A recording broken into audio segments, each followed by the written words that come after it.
lahat, pero ang pakiramdam ko parang ang katahimikan bago ang bagyo.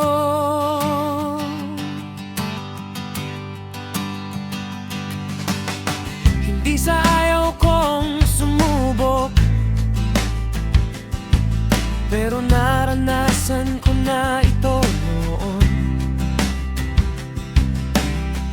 Nasabayan ng kaibigan ko, pero naiwan ko sa bahay ang telepono ko. Sinasabi ko sa sarili ko, ayos lang ang lahat. Hindi ko na matandaan ang lasa ng iyong halik.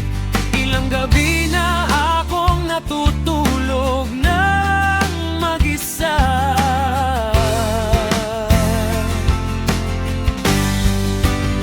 Saan kaya tayo nagkamali? Alam kong maayos ang simula natin. Saan kaya tayo nagkamali? Akala ko talaga magtatagal tayo sa pagkakataong ito.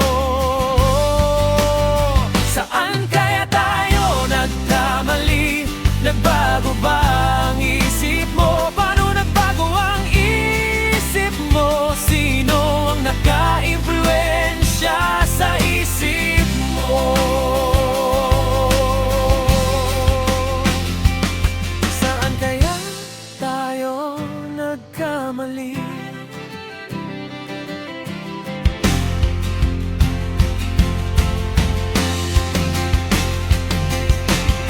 Alam kong maayos ang simula natin.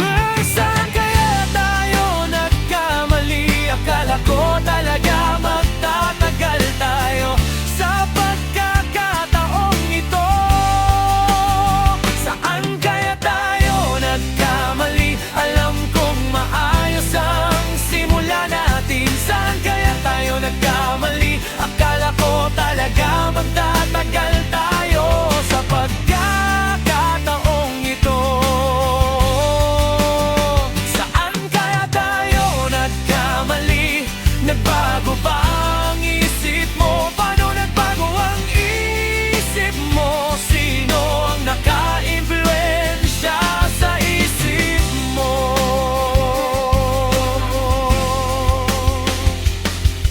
Nasa bahay mo ang kalahati ng mga damit ko, at hindi ko na gustong kunin ang mga iyon.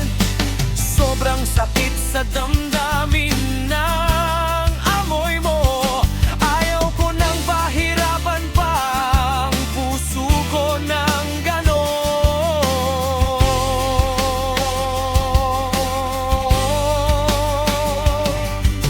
Hindi ko alam kung gaano pa tayo katagal. Hindi ko alam kung ano ang dapat sabihin. Hindi ko alam, sabihin mo sa'kin kung ano ang gusto mo. Gusto kong gustuhin mong manatili ako.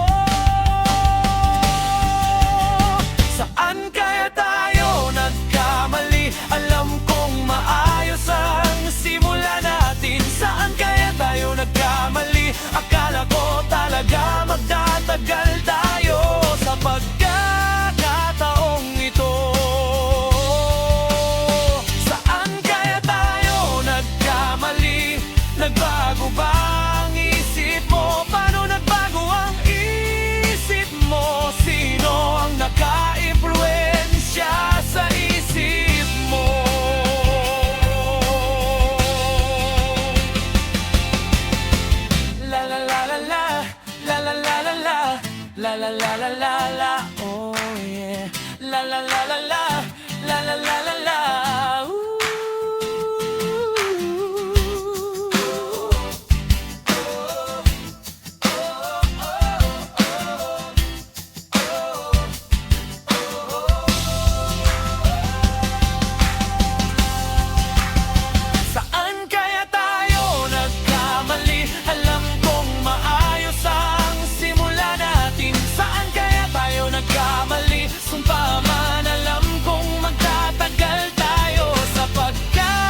nagkamali. Sumpa man alam kong magtatagal tayo sa pag